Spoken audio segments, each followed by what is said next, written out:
Jane's here. Jane, we got you a present.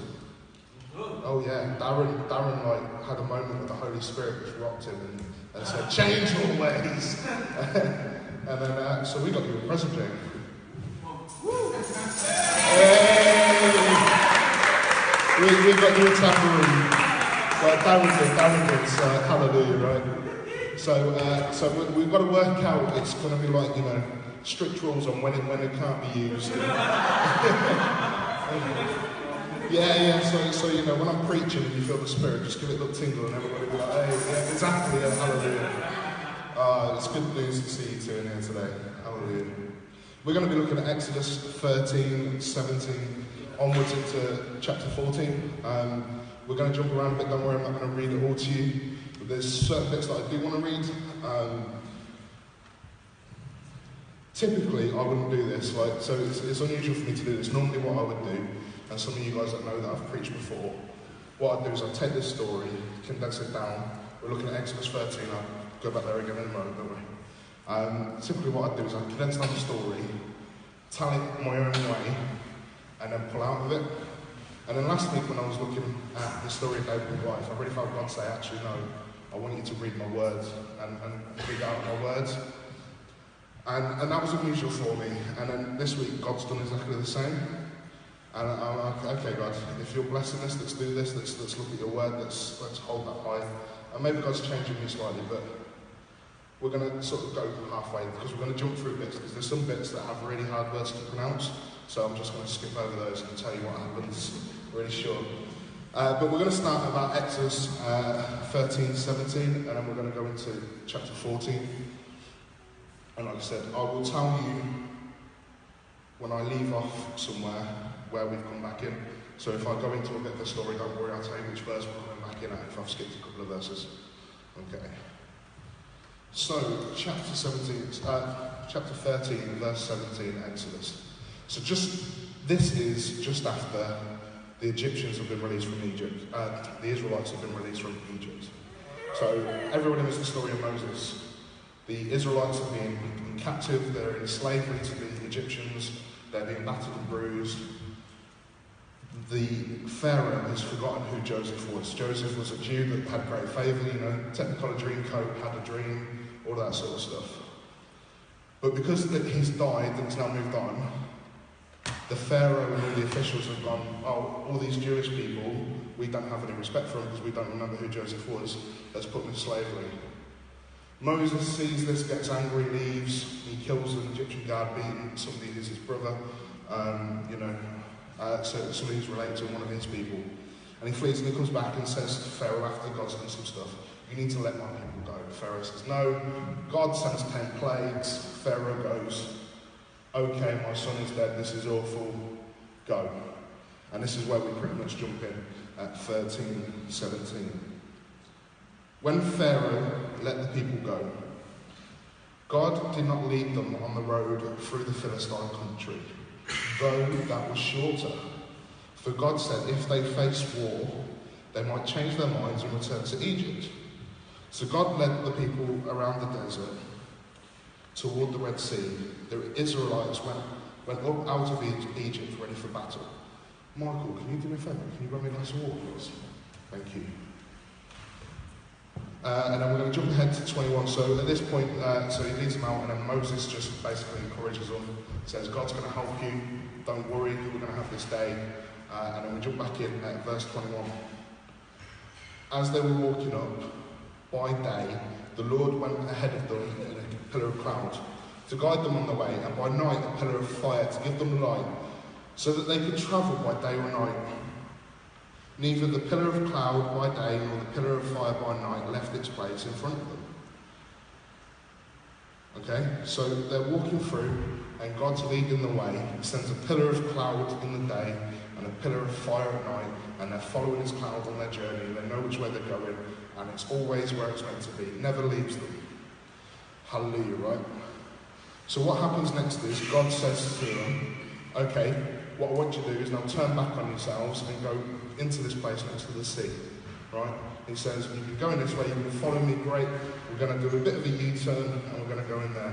A bit of a sat-nav, getting aggressive when it's like, make a U-turn, make a U-turn, make a U-turn, mission, God's like, turn back, come back round. And then what happens is Pharaoh hears, thank you mate, you're a legend. Pharaoh hears about how the Israelites fled him, and out of nowhere he changes his mind, and he decides what he's going to do is he's going to go back after these, get them back, because what's my kingdom without slaves? So what he does is he gets 600 of his best chariots and all the other chariots. So he gets 600 of his best and every other chariot. This is how big this force is. So Egypt, back in the day, the reason it was so powerful was two reasons. One, the River Nile, so it was all fertile and they had something to eat. And two, they had chariots. They were the tanks of the day. Yeah, it was the equivalent of having a tank. It was a super weapon. It made them really powerful. So chasing after these slaves left with nothing, he gets 600 of his best chariots and all the other chariots. They're faster than the people walking. You know, they're carrying babies, they're carrying calves, they're carrying all this stuff. And he takes well-trained soldiers, the best of the best in the world, and then his second best. And they chase after him. So we're going to jump back in at 10. Okay, so verse 10, 14:10. As Pharaoh approached the Israelites, they looked up and there were the Egyptians marching after them. They were terrified and cried out to the Lord. They said to Moses, "Was it because there were no graves in Egypt that you brought us out here to die? What have you done by bringing us out of Egypt? Didn't we say to you in Egypt, leave us alone and let us serve the Egyptians? It would have been better for us to serve the Egyptians than to die in the desert." Moses answered the people, saying, "Do not be afraid, stand firm, and you will see. The deliverance of the Lord will bring you today. The Egyptians will you see today, you will never see again. The Lord will fight for you, you only need to be still." Then the Lord said to Moses, "Why are you crying out to me? Tell the Israelites to move on. Raise your staff and stretch out your hand over the sea to divide the water so that the Israelites can go through the sea on dry land. And I will gain glory through Pharaoh and all his army, through his chariots, through his horsemen. The Egyptians will know that I am the Lord, and when I gain glory through Pharaoh, his chariots and his horsemen." Then the angel of God, who had been travelling in front of the Israel army, withdrew and went behind them. The pillar of cloud also moved from in front of them and stood behind them. Coming between the armies of Egypt and Israel throughout the night, the cloud brought darkness to the one side and light to the other, so neither of them went near each other. Then Moses stretched out his hand over the sea, and all that night the Lord drove back the sea with a strong east wind and turned it into dry land. The waters were divided, and the Israelites went through the sea on dry ground, with a wall of water on their right and a wall of water on the left.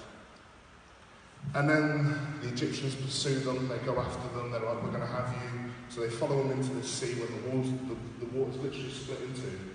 And they go after them.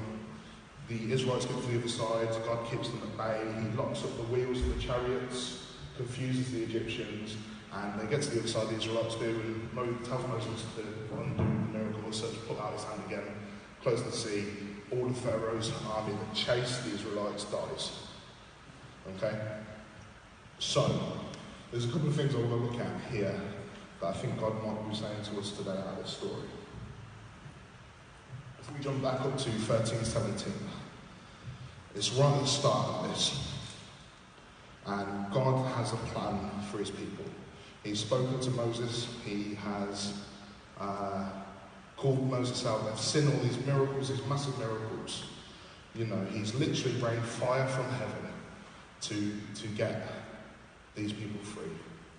He sent frogs, he's turned the river Nile into blood to show his power to get his people free. Though he says, chapter 13, 17, when Pharaoh let the people go, God did not lead them on the road through the Philistine country, though that was shorter. For God said if they face war, they might change their minds and return to Egypt. I wonder if you know today that when God has a plan and a purpose for your life, he might not take you on the short route. He might not take you on the path that you think is easiest and quickest.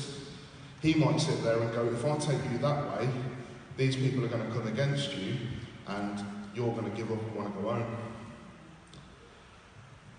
Imagine these Israelites who later on we know get chased by the Egyptians and go, we should have stayed at home. Imagine if they went forward and the person in front of them also wanted to fight them, as well as the people behind them. They're never going to take the next step. So God takes them on the long way round because he's interested in getting them to the destination completely than just trying to take them on a short journey. I wonder how many of you guys in your life are looking at stuff going, God, I could just go that way and it would be nice and easy. And God's going, you don't see what I see. I'll take you the long way round because I want you to get to your destination. And then sometimes we can go, God, no, I'm going where I want to go. And we can walk out in front of me and go, this is the easy route, this is the way I want to go. But what would have been interesting if the Israelites had done that is the pillar of cloud would have always gone where it was meant to go. The thing that was leading them, guiding them and protecting them from the front is always going to go the path that God wants. So the Israelites not only would have gone the way God hasn't called them to go, they'd have gone into Philistine territory, had a fight without God being in front of them. So sometimes it's difficult for us to understand that the way we don't see it being easy, God might actually be taking us down that path. You know, I believe God is good, I believe he has favour in his people. Today I really believe God wants to bring about some miracles and do some stuff in people's lives. But sometimes his blessing is taking you the long way round so you don't give up on the goal. You know, I look at my life and the amount of times I've gone, oh, God, wouldn't it have been easier if I had done that? And then God's gone, yeah, but Harry, come on, we all know you're thick.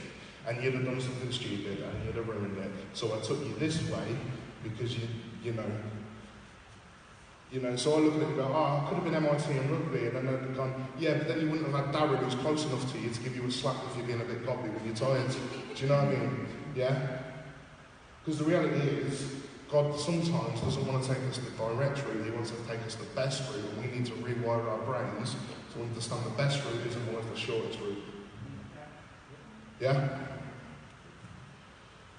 So they do this, and what I find interesting is this idea of the pillar of cloud is in front of them. It's where they expect it to be. It never leaves them. It's where they can look forward and there it is. And then God tells them to turn back round on themselves, right? And God says, turn round, I've called you this way, but actually turn round for a moment. And what he does is he brings them into a place that puts them between a massive, impassable place and the sea. So any military person in the world would be going, what are you doing? This is ridiculous. I'm now putting my back against the water, yeah, and then I am facing a big rock there. I have no escape now. So everybody's backing into this going, they're coming after us. What the heck, God? You backed me into a corner and I'm stuffed. And the Israelites freak out when they see these Egyptians, and you can understand it because in the world, in everything that's going on, it makes sense for them to lose. They're being outrun by the best army in the world, the superpower of the day. It is quite literally like us fighting against tanks. You know, you can't damage them because of the way they are. They're faster than you, they're stronger than you, they basically just run straight through you. And now they've got their back against the sea, but God's told them to. So you can understand their perspective a little bit where they go, God, wouldn't it have been better for me to have died in Egypt? At least I would have lived for a bit longer. At least I would have had something in my stomach. At least I knew what was going to happen there. Whereas now you've just died, you called me out to die in a really gory and horrible way. What's going on? This doesn't look fun, this looks painful. This isn't what you promised. This is what they want, not what you want. This doesn't make sense, guys.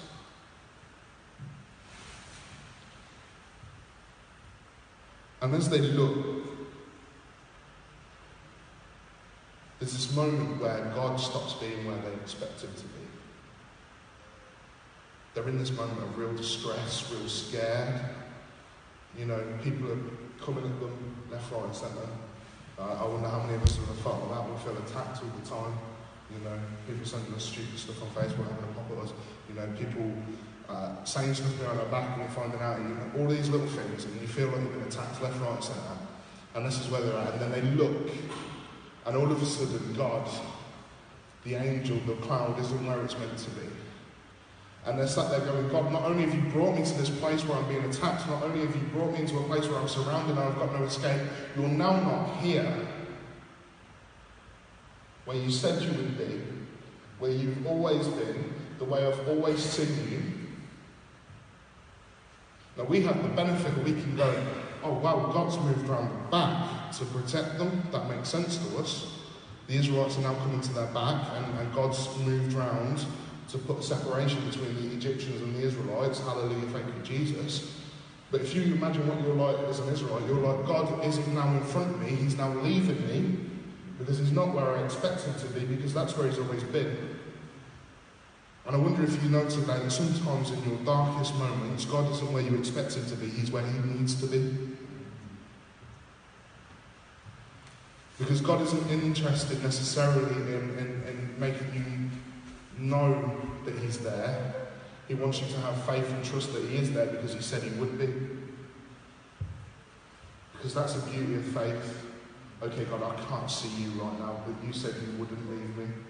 And you're a promise keeper. And I'm going to believe you've got my back.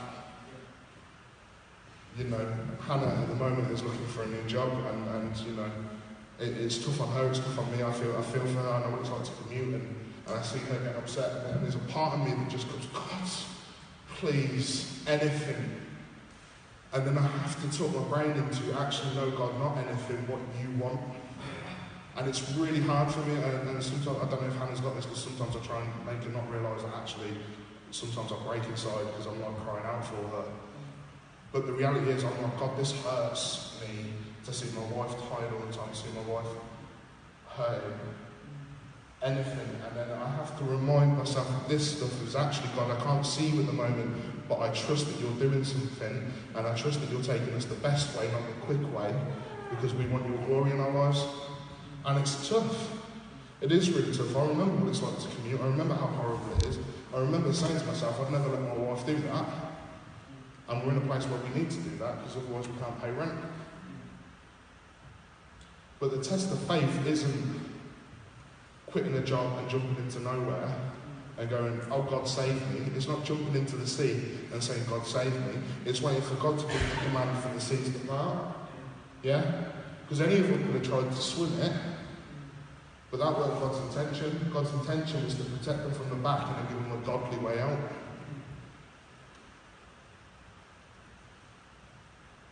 And I wonder today what's going on in your lives where you need a godly way out. Are you going to have the patience and the faith to trust God? And I want to come to my last little bit as we start looking at pulling this in. So God is there. We're looking around 15 onwards, 14, 15 onwards, chapter 14 and 15 onwards. And he's there with Moses, and all this has happened, and they're all scared and all terrified, and all of this is happening. And God says, why are you crying out to me? You know, and I think he says that because he's told Moses he's going to take him into the promised land. You know, a recurring theme of Moses is this issue with the promised land, and you know, Moses never gets to see it, but the Israelites do. And he's like, why are you crying out to me? Do you not know who I am? Do you not remember the 10 things I just did to get you free? You know, the burning bush, the moments where you sin, you know, all of this stuff that's going to happen, all of these moments where God has revealed himself to his people. I'm sat here going, God, it's flipping hard to trust you sometimes because I can't see you, but I need to convince myself to. These people have just watched the river of Nile turn into blood, right? Watched fire come from heaven, watched all these things happen, and they're still going, God, I'm not sure you've got me here. I want to go back to slavery, please. You know? So, side point, if you've ever felt guilty for not having faith, give yourself a bit of slack. These guys watched God rain fire from heaven and then went, we're not sure you've got us here. So, you know, it's all right. The key is that we always take a next step the next time and we build on it. But there's this moment, and what he does is he then goes to Moses, goes, Stretch out your hand and part the sea. And could you imagine what Moses is then thinking? Is all these things have happened, all these mad moments of God have happened. I'm just going to wait for it to happen. It would have been easy for Moses to sit there. Well, I didn't really have to do anything when you rained fire. You know, we painted stuff on our doors when you killed the firstborn, but, you know, I didn't really have to do anything for that, you know. But there's many times in Moses' life where God says, stretch out your staff, stretch out your hand, and do something. Put your staff in the water. The seas didn't start to part until Moses put out his hands. Yeah? So sometimes for us to see God's way out and God's miracle, we have to listen to what he's asking us to do so we can step into that. Because sometimes God isn't going to part the sea until we take that first step and go, part the sea. Some of us will be receiving instructions from God on what to do in our lives, and we're sat there going, God, I need a miracle, God, I need a miracle, God, I need a miracle. And God sat there going, I gave you the key to the miracle. Why aren't you acting on what I've instructed you to do? And he's waiting for us to take that first step before he unlocks the storehouse of heaven. It would have been easy for Moses to sit there and go, God, save me, save me, save me. And then the sea never part.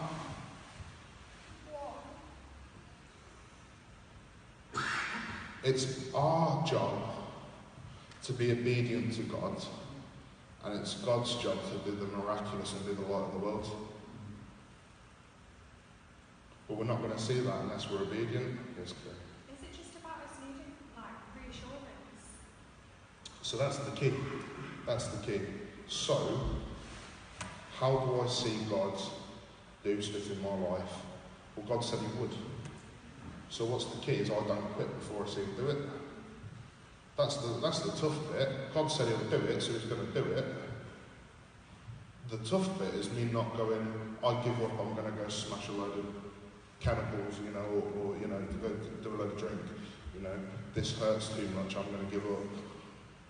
You know, that's the hard bit. The hard bit is the miracle, because I was never doing that in the first place. God was doing that through me, or to me, or for me.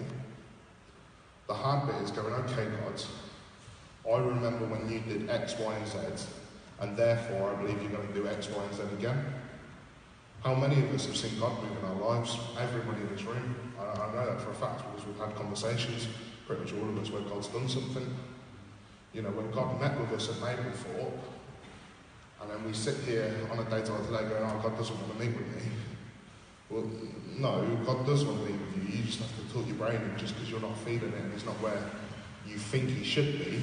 You need to remember God's going to be where he needs to be. Yeah? And that's the difficult bit. The difficult bit is the reassurance and the faith of, okay, God, you said you would move, but you might not be doing it my way. You might not be where I want you to be. You might be where you need to be. So our job is to follow him down the long path that he's called us down. Note the importance, what he's called us down. Because there might be 50 paths, but the important one is the one he's asked us to go down. Right? Then, we need to trust that when we can't see him, he's where he needs to be, not where we expect him to be. So for us, you know, what would be nice is for having to get a £60 million job tomorrow. Nice, wouldn't it? £60 million a year, and somebody just go, Anna, this is your job, hallelujah. Not outside the realms of possibility for God. He's God. He can do what he wants. He could drop £600 million into our pockets today if he wanted to. But that would be the short route, not the best route. And that's not what he's after. So when that doesn't happen, we then need to have faith of, okay, God, we trust that you'll do something because you said you would. And then our job is to then look for when he says, this is the godly way out. You feel like your back's against the wall, you feel like you've got nowhere to go, nowhere to run, you can't see me, here's your way out. Our job is to be obedient so we can get that way out. Because if the Israelites had chosen to stay there, God might not have let the Egyptians come get them, but they'd have starved to death. because they were no longer walking with God. There's only so long they could have sat there before they ran out of supplies, and that's such our lives. The moment we're out of God's will, we stop being filled in that sense. I think He's gracious and He's merciful, but the moment we're deliberately outside of His will, I think there's a moment where we stop being filled and then we start running down the tank, and eventually we'll get onto empty. So it's our job to be obedient to where He calls us, take the way out and live in the overflow. Let His Holy Spirit bring us something special. So my encouragement to you guys today is a couple of things. God might not be where you expect Him to be, but He's going to be where He needs to be, because He said He's good, and He said He'll never leave you. So sometimes you might not see Him because He's behind you, having you back. Sometimes in life, God wants us to take the long route because it's the best route, not the short route because it's quick. And we need to have faith in that. The proverb says, if you have a heart of honouring God, He will guide your steps. And I believe that so much. When so much in my life shouldn't have happened the way it happened. And I've gone, okay, God, I'm just going to take this step and hope that this is you, because I just want to honour you, I just want to love you. And, He blesses me. Or, in the dark times when you're there and He goes, through my wife, why don't you just pop down to Lincoln and hang out with Darren for a little bit and you get a bit of rest. And then it turns into actually that was the godly way out.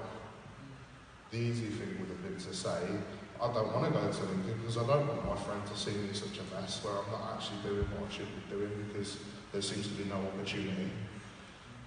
It's tough to go to church because church doesn't sit right at the moment, but I'm just going out of principle, and then sometimes not going because it's not my church, it's just a church I'm attending and it hurts.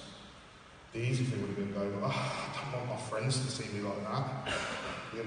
There's people in that church that saw me 5 years ago that expect me to be much better than what I was, but I was in a time of darkness.